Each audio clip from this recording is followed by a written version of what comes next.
Now let's consider the case for pessimism about the Eurozone, but of course you should view this video together with its companion on the case for optimism.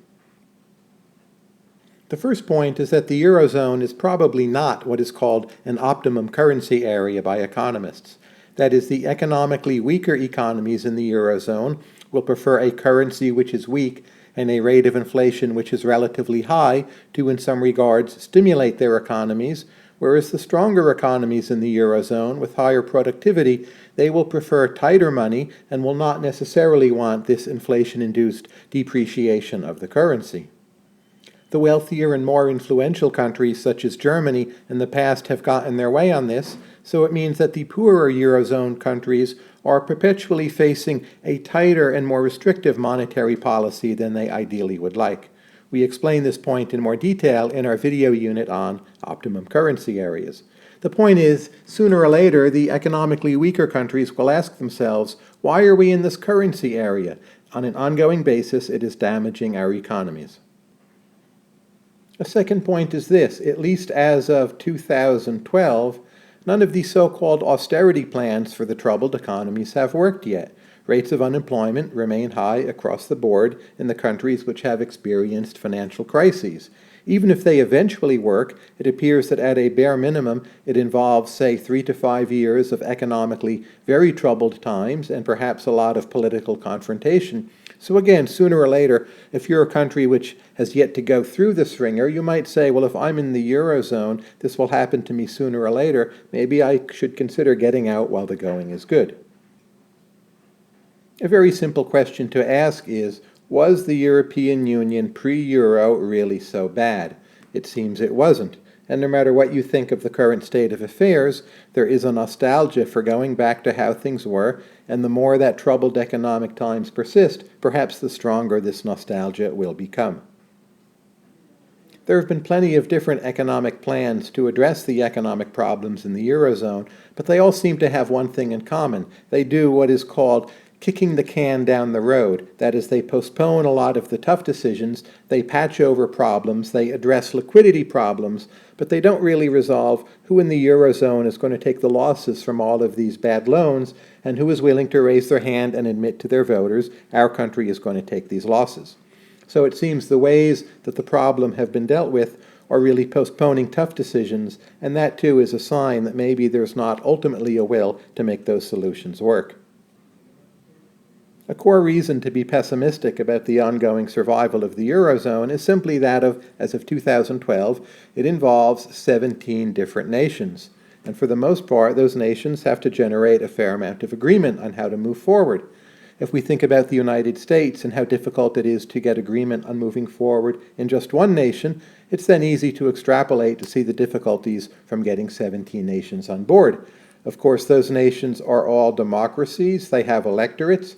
Typically, they have coalition governments and have to please coalition partners. They have independent judiciaries, which may rule against various aspects of Eurozone reforms, or slow them down or hold them up in various ways. In some cases, such as Ireland, there may be a requirement for referenda.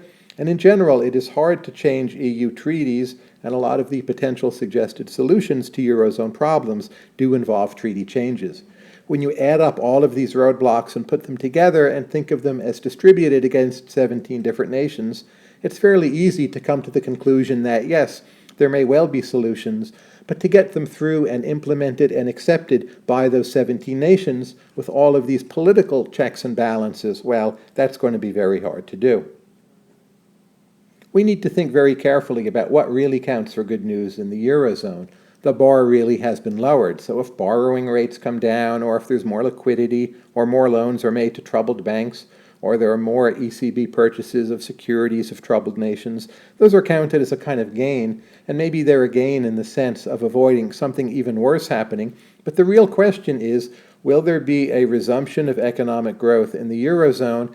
And until that's happening, well, the gains really aren't there. And as of 2012, the Eurozone again is entering recession, and the prospects on that front seem fairly grim. Over time, there's a very real danger, and you can think of that danger as being represented by an inverted pyramid. So at the very beginning, you have Greece in trouble, and you can then think of the rest of the Eurozone nations as backstopping Greece in some manner. And then it spreads to Portugal, and then to Spain, and possibly to Italy, Ireland as well. So what you're doing is you're putting more countries on the top of the pyramid requiring support, and there are fewer countries on the bottom of the pyramid being able to offer that support.